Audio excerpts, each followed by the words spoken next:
Tell me a little bit more about Horsepower Brands, what you guys do. How did you now think of, hey, let's start adding more home service businesses in your platform? What's the benefit of being a portfolio brand versus just, staying as independent, running one franchise? What type of franchise out there do you look for it to be a good fit typically? Someone who's looking to buy into a franchise, what's the investment range within your portfolio look like? What is the last thing you want them to know about you guys that's important to really consider you guys because of the infrastructure that you guys have developed? All right, you want to introduce yourself, please? Josh Skolnick, founder of Horsepower Brands. Wow, so tell me a little bit more about Horsepower Brands, what you guys do. So Horsepower Brands is a home service platform. We have 9 home service brands within our portfolio, anything from roofing, insulation, lighting, glass, lawn care, HVAC, the list goes on and on. We have approximately 1,300 franchise units across the country. Amazing. How did you get started? So I got started in franchising in 2011, but my roots go way before that. I started my first business when I was 9 to 10 years old. Grew up in a blue-collar household, watched my mother and father build not a lawn care business. I got into lawn care business at 9 to 10, but my mother and father had a hardwood flooring business. And I've just grown up around a blue-collar business, just really taught me a lot of hard work, a lot of values. And after graduating high school, continuing to build my business, got into tree care,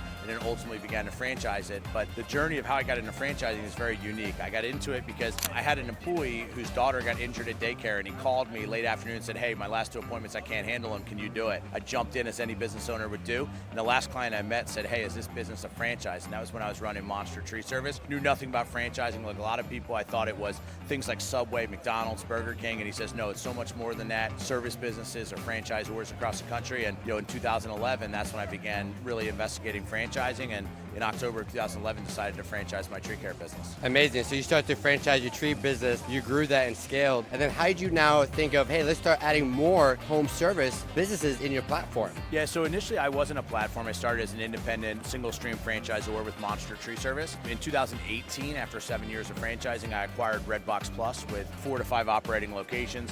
We had the patents to put porta potties in the front of construction dumpsters. Ultimately, after selling Monster Tree Service as well as Redbox Plus, decided after selling both of those, I was about 37, 38 years old, and I was like, what do I do next? And I had an opportunity to get into the roofing space, and so I chose to acquire Mighty Dog Roofing, which was run under a brand called Roof prior to my acquisition.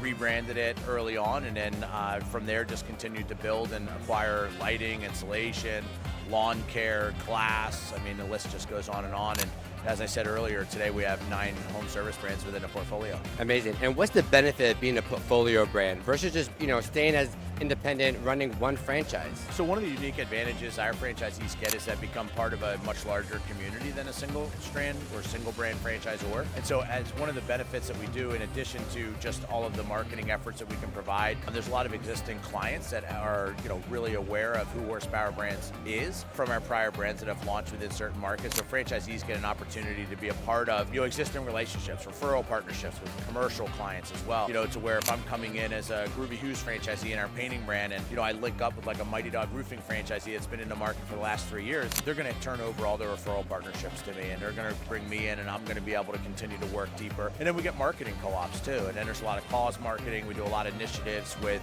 things like Habitat for Humanity, where we've contributed large sums of money on each one of our brands just to really go out there and really build that cause marketing and really get back within the local communities that we're servicing for people that can really benefit from our services. I love that. And that you're such a strong infrastructure, the quality of support really just kind of scales up on another level because you can leverage so much of your resources, be more efficient, and support franchisees better, and more a way to now scale up your empire and build your culture, right? What do you look for? What type of franchise out there do you look for it to be a good fit typically? So for us, it's all home service. So there's really like 3 unique things we're looking for. We're looking for businesses with high average unit volumes. We like to see services that are needed or could be used by all across North America. Obviously a few brands in our portfolio like Gatsby Glass, Blingle, Event, and Holiday Lighting, and Outdoor Landscape Lighting. They're more luxury type services. They're not necessarily a necessity that someone needs. They're more of a want to have than a need to have. And then lastly, beyond that, we're looking for 1 to 3 operating locations. And so those are really the 3 target things that we're looking for and brands that we want to partner with and bring into our portfolio. What's really unique about us is that we do own all the brands, and then we have no private equity backing. So I've personally been in a position to be able to fund the entire venture. It really creates a lot of autonomy and decision making that we can make in the way that we run our business, the way that we support our franchisees, the hiring decisions that we're making, just the overall pay bands of what we're able to provide to keep people within certain roles within the business gives us that ability to truly level up versus just really chasing what a lot of private equity groups do, where they're looking to get a high return for their investors in a 3 to 5-year period. There is no investment mandate or hold period or anything of that nature put onto us at Horsepower Brands because, again, with personally being the founder as well as the financier of the organization, it puts us in a position to make a lot of key decisions that benefit our franchisees. Let's say if someone was looking to buy into a franchise, what's the investment range within your portfolio look like? Yeah, so on a low end, we can get people into our lower cost opportunities around $150,000, and on the high end, we get up closer to $500,000. So what we typically do is we break down our opportunities into 2 categories to kind of lead people to a direction that's comfortable with them. Obviously, investment is important for most of the people we work with, but then we also think about do they want to manage the day-to-day labor or would they rather work with subcontractors? So we break our brands into all 9 of them into 2 different categories. We have subcontractor brands where our franchisees are focused on the sales and marketing aspect of their business, but they're using third parties to do all the installations. And then lastly, we have our installation brands where you own the equipment, you have the installers, and so you're managing a much larger labor force. And so a lot of that is kind of predicated on what's a candidate looking to get out of the business opportunity, what's their management style, how much are they willing to manage as well, and then lastly, what's the time commitment they have in the business will really help to dictate, how much they want to handle, whether that's on the subcontractor side with lower number of employees or on the installation side where they own everything in-house. Love that. Now, for anyone out there that's looking to buy into a franchise in Horsepower Brands, what is the last thing you want them to know about you guys that's important to really consider you guys because of the infrastructure that you guys have developed? Yeah, I think the big thing is that we're creating a lot of just awareness within the industries. It's early on when we go into new industries, we